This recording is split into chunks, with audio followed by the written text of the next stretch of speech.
Hello again, my little servitors, and welcome to another Mordian Glory video. In today's episode, we shall be casting our ever-critical eyes over another 10th edition Codex Imperial Guard datasheet. This time, we will be looking into the Tech Priest Engine Seer, the Mechanicus representative, the cog boys of the Guard. In the past, I've been somewhat critical of the Tech Priest Engine Seer, but my opinion has changed. With the evolving meta and the competitive scene as it is, Tech Priest Engine Seers are more important now than they ever have been. And I really quite like them. And so without further ado, let's mount up, roll out, and drive right into this thing.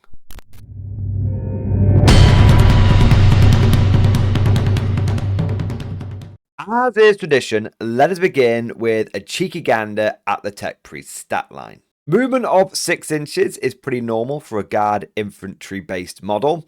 Where I think things get rather impressive with the Tech Priest is the defensive stat line. He's toughness 4, where most guard characters are toughness 3. He's got a 3+ save, where most guard characters have a 5+ save. And he has a 5+ invulnerable save. A lot of guard characters don't have that anymore. The days of every platoon commander having a refractor field, if you've played since 5th edition, you'll know what I'm talking about. They're gone. They're long gone.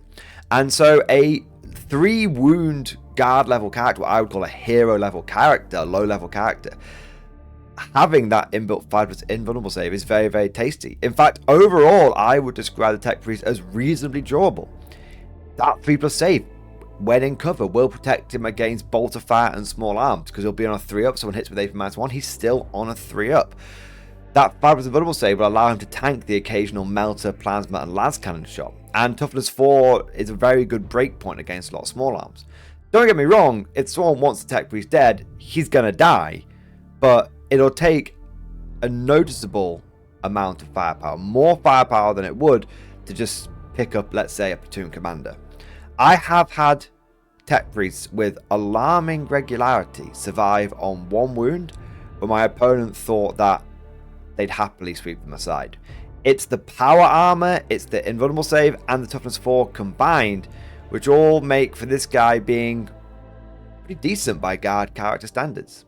Leadership 7+ and objective control of 1 are nothing to write home about. Very normal, what we would expect from a guard character, and generally characters because they don't have a lot of objective control. I do want to make something abundantly clear. I feel like I'm flogging a dead horse here or over-egging the pudding, but the Tech Priest Engine Seer isn't going to be tanking oodles of damage. He's not going to be able to hold up an entire enemy melee Death Star unit in one go. What I'm saying is your opponent will likely misjudge how much firepower it takes to kill a Tech Priest, and as a result, you may find them more survivable than both yourself and your opponent would expect. But they are totally and utterly killable. They're not invincible. Moving on from the stat line, let's look at the weapons and war gear of this guy. And interestingly, he doesn't actually have any war gear options. Most non-epic heroes have something that they can swap out, some weapon option they've got, but Tech Priests all come with the same stuff. They have a Mechanicus pistol, an Engine Seer axe, and a servo arm. And what's kind of crazy is all of these weapons are pretty good. They're all decent.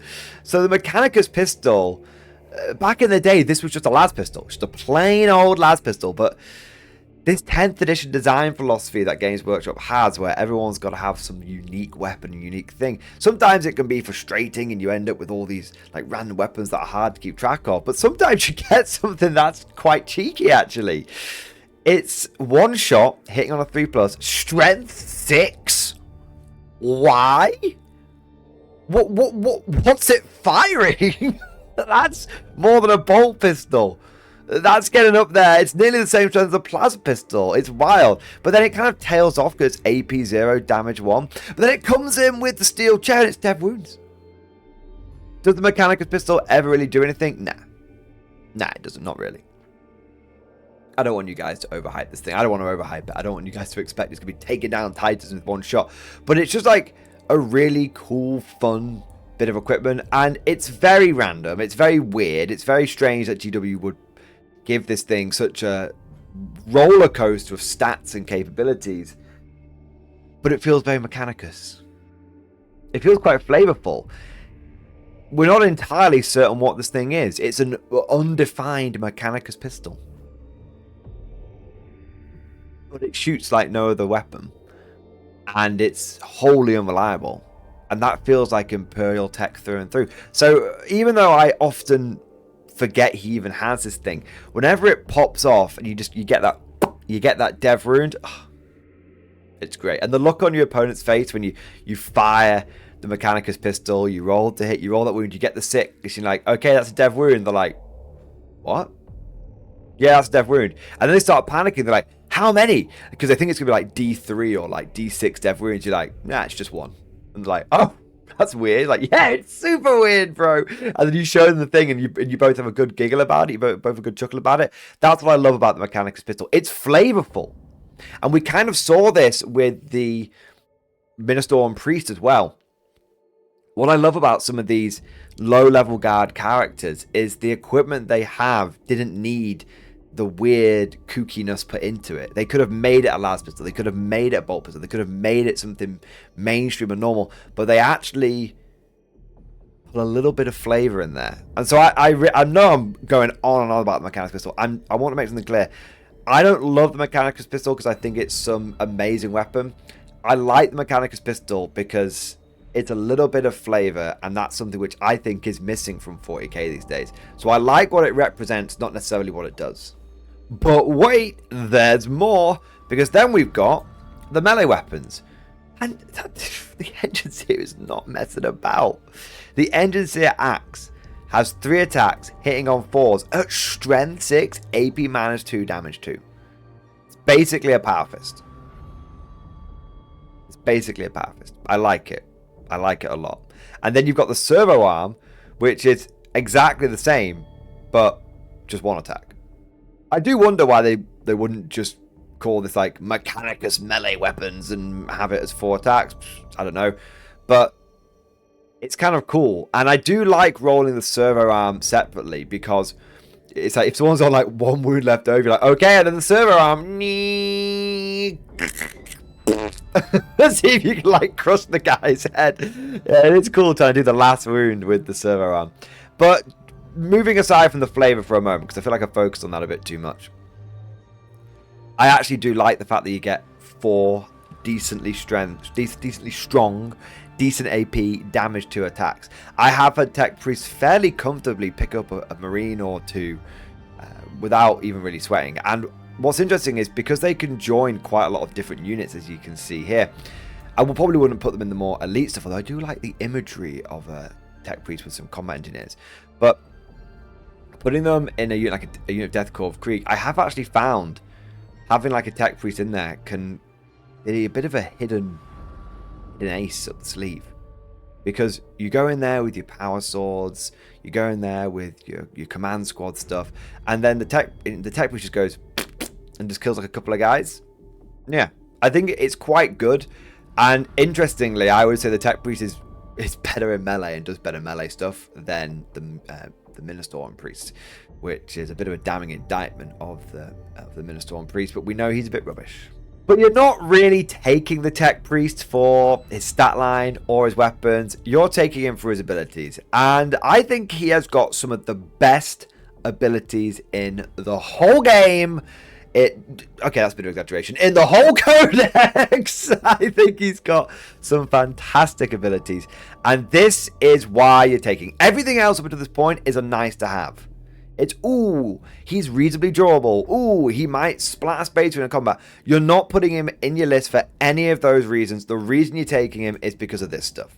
This is the hot tamale. Firstly, he has the Engine Seer ability. While this model is within 3 inches of 1 or more friendly Astra Militarum vehicle units, this model has the lone operative ability. So what that means is, whilst he's within 3 inches of one of your vehicles, he cannot be targeted for shooting unless the enemy is within 12 inches of him. So unlike so many other characters that kind of have to rely upon leading units to protect themselves, the Engine Seer doesn't need to do that.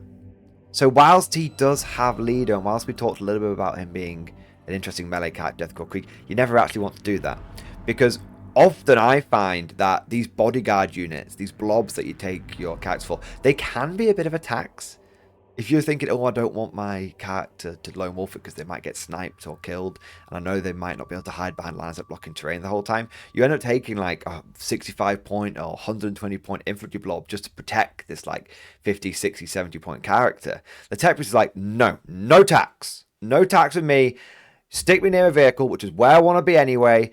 Don't need to pay for any additional units. The vehicle, the main battle tank you were going to include anyway, get that in there, stick me behind it, I'm having a good time. So I like it because he doesn't need protecting. He brings his own protection. Quick side note, it's important to understand that if you take the tech priest and add him to a squad using leader, the squad does not get lone operative. So you can't be like, oh, I have my tech priest, my Kazakin unit, and then my Kazakin will move up behind the vehicle, and because the tech priest has got lone up, the Kazakin has got lone up. That doesn't work. That does not work. This model has the lone operative ability, not this model and any unit it is leading. So what that means is if you put this guy in a unit of Kazakin trying to protect the Kazakin, it doesn't work, and all you're doing is actually exposing this character to getting slotted. But the real reason you're taking this guy is Omnissiah's Blessing. In your command phase, select one friendly Astra Militarum vehicle model within 3 inches of this model. That vehicle model regains up to D3 lost wounds, and until the start of your next command phase, that vehicle model has a 4+ invulnerable save. Each model can only be selected for this ability once per turn. Amazing. So firstly, getting to recover up to D3 lost wounds is nice. It can help you with being bracketed. So if you've got a vehicle that's like, if you are on 1 to 5 wounds, then you are -1 to hit, and you end up being on like exactly 5 wounds, you could be like, okay, boom, doesn't matter what I roll on the D3, as long as I repair this thing, I'm back up to hitting full strength. So it helped. And then if there's so many times when I've repaired like 2 or 3 wounds on a vehicle in my turn, my opponents then slammed another las cannon into it and brought it down to like 1 wound. And if I hadn't repaired that vehicle, it would have died. But because I got the repairment, it survived another turn. And even though I then couldn't get it out of the bracketing situation, that was another turn, even of diminished firepower, that I got out of my vehicle. Just being able to get extra wounds, being able to get extra models just back, that whole concept of recovering models, recovering wounds in 10th edition, so powerful. So powerful. And so I like the regaining lost wounds. But again, that's not even the best bit. That's not even the main reason. This is the nice to have. This is it right here, the invulnerable save. Oh my days, this is so good. This is so good. This is where it's at. This is why you want tech priests. Because being able to slap a 4+ invulnerable save on any guard vehicle, from a sentinel up to a baneblade, any guard vehicle is wild. There's a couple of really good choices for this. I like putting it on Rogal Dawns. The good old normal Rogal Dawn, I love putting this on because between the 4+ invulnerable save, the fact that you can pop smoke on a Rogal Dawn, the fact that it's got a blade of armor, the fact that it's T12, the fact that it's a 2+ save, the fact that it's got like 18 wounds, it just makes it phenomenally difficult to kill. Until your opponent is chucking grenades and doing all sorts of mortal wound stuff to it, that Rogal Dawn is not going to go down anytime soon. And even if they do start slamming all their firepower into it, you start healing it up the next turn. Thanks to a tech priest 4+ vulnerable save, I have Rogal Dawns shrug off in nearly entire shooting phases worth of firepower. Just, oh, there's a 4-up. Oh, there's a 4-up. Oh. Now, I used to be a little bit funny about the 4+ vulnerable save. Full disclosure. Because I know some of you who have been watching my channel for a long time are going to be like, but Mordian, you used to say that you didn't like the 4+. You used to say that the 4+ was kind of pointless. Okay, hear me out. Earlier in the edition, we were in a very different meta. We were in mostly a vehicle and monster shooting meta, whereas now we're in more of an elite infantry meta. And also, importantly, we were in more of a shooting meta. And a lot of the weapons that people were taking would be like AP -2 and AP -3. And my reasoning was, if you're in a shooting meta, and you've got like a Rogal Dawn, or almost any of the main guard tanks. Hellhounds have got a 2+ save. Rust have got a 2+ save. When you've got a 2+ save, and someone hits you with an AP -3 weapon, because you get to benefit from cover, you're on a 4+ armor save. So you didn't really need 4+ invulnerable save, because you'd be on your 4+ armor save anyway. It was only when you were going to get hit by the really big stuff like melters that you would need to have the 4+ invulnerable save, because they're AP -4. And when that came along, I was like, well, you're going to want to ablative plating this anyway. With you, if you're a Rogue or Dawn, you can just take it away. And then you've also got stratagems like smoke, which can protect you, and you've got stratagems. There's the one that reduces your damage by 1 that used to be in Combined Arms. Now it's gone over to Hammer of the Emperor. So we had all of these defensive buffs against shooting, which didn't require you to spend points on your list. Yeah, it might require you to spend CP, but because everyone was taking Lord Solar Leontus anyway, CP was a given. It was fine. But things have changed significantly. Firstly, as we have marched further and further in 10th edition, people's lists have got more efficient, people's armies have got more lethal, and generally the standard for AP now is like AP3 to AP4. Instead of AP2 to AP3, it's AP3 to AP4. That's a big difference, because if now when you're getting shot at all the time, it feels like your Rogue or Dawn's being kicked down to a 5+. It's like a pleasure when you're using a guard tank. You're like, oh, it's on a 4+ save. Ooh, that's a treat, because I'm so used to things getting kicked down to goddamn by AP -4 to like a 5+ armor save. So the shooting has become more lethal. People's lists become more efficient, and therefore I'm finding that I'm jonesing for that 4+ invulnerable save even more. But here's the really big thing. I know I've said that a lot. It's the big thing. But here's the main point. Melee. We're entering a melee meta. We're not even entering. We're in a melee meta, especially in the UK. In the US, you guys playing a bit more GW terrain as standard, so it's a little bit more open, but melee is still very, very prevalent.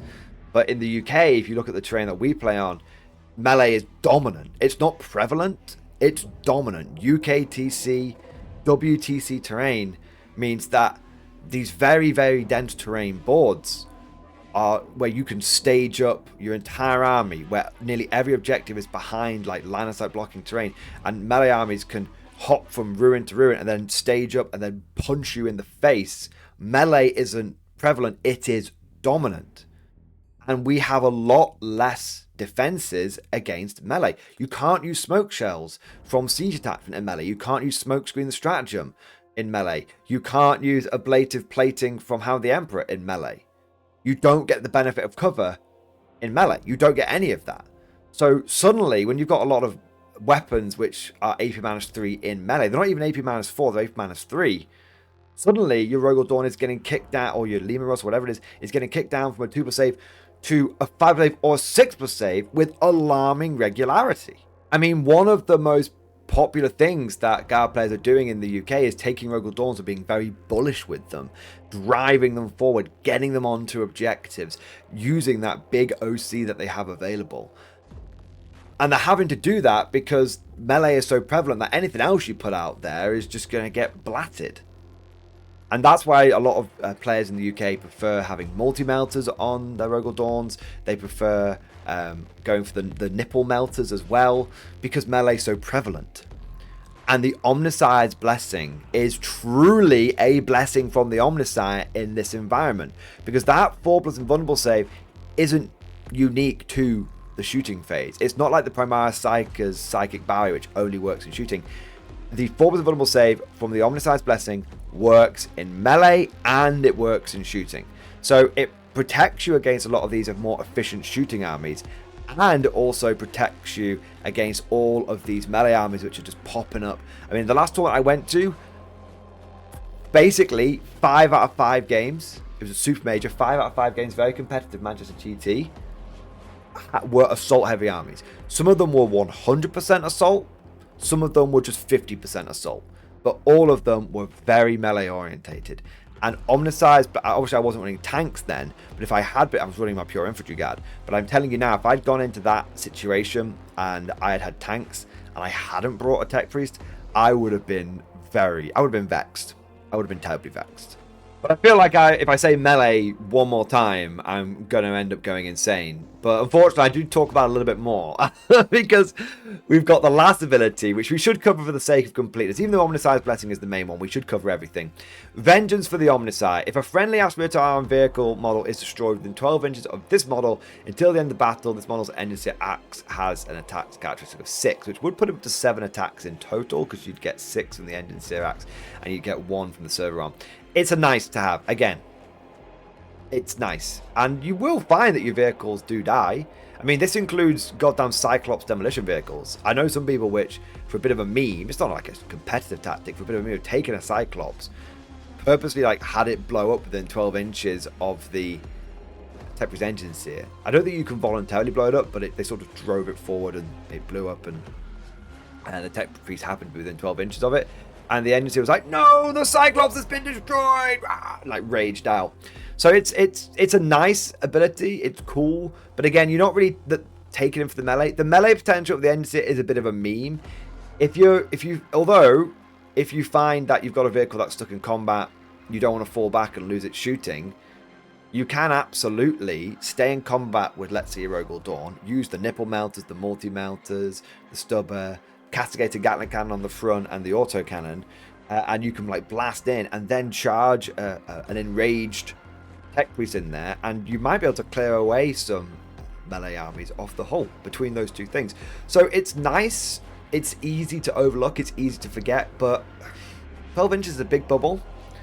You have a lot of vehicles in the guard, so it's likely to go off, and maybe 1 in 10 games it actually ends up being not a meme but a bit of a dream. In summary, the Tech Priest engine sear has become much more relevant. The 4+ vulnerable save used to be a bit of a nice to have when we were in a shooting meta. Now that we're firmly in a melee meta, and a lot of the other defensive buffs that guard have only work in shooting, the Omnicide Blessing, which is the main reason to take the Tech Priest, has become quite important. I know some of you are going to be asking how many Tech Priests should I be taking, should I be maxing out on them? I tend to find that 1 is the good amount. 2 can be a bit pricey because they are 45 points each. I tend to find having a Tech Priest next to a key vehicle or a pair of key vehicles where he can put the invulnerable save on one that you might be being a bit more aggressive with and then send that one out, and then doing the same thing with another vehicle the next turn is an effective way of using this guy. 2 Tech Priests is a luxury. 1 Tech Priest is a good decision that a lot of guard players should consider if they're taking heavy tanks and relying upon them to do a lot of work in their lists. But of course, all of this is just like my opinion, man. Let me know what you guys think down in the comment section below. Are you a fan of the Tech Priest? Have you been finding him more useful?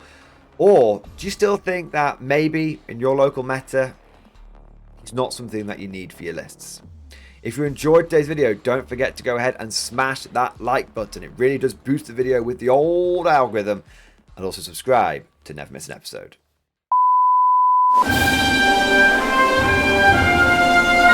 Would you like to know more?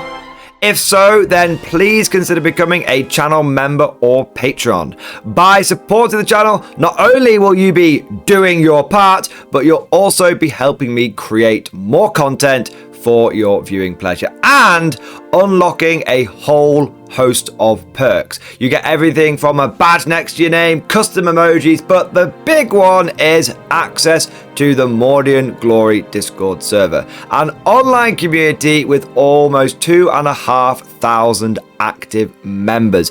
It's always popping off in the MG Discord. We've got channels for army lists, hobbying, tactics, stories, and even a pretty spicy meme section as well. For all you greenhorns that wanted to see the Mordian glory hole, today is your lucky day.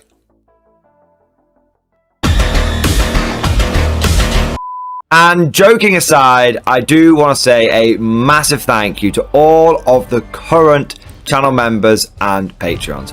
You guys are amazing, truly the lifeblood of the channel. I could not do Mordian Glory full time without the incredible and generous support of my members, so thank you guys so much. And last but certainly not least, I want to say a personal thank you to all of my top tier Patreons. These are the War Masters, the people who have truly gone above and beyond the call of duty. So a heartfelt thank you to Alex Dengal, Bon Vert, Lord Pryor, Mark Panconi, RJ Scorpion, Swordfish Trombone, Try Again Bragg, John Stubbs, Nick Walsh, Diesel Fox, and August Barney. Seriously guys, thank you from the bottom of my heart. Your support is incredible and it makes a huge difference. Thank you so much. That's all for now. Hope you've all enjoyed today's video, and of course, as always, see you guys next time.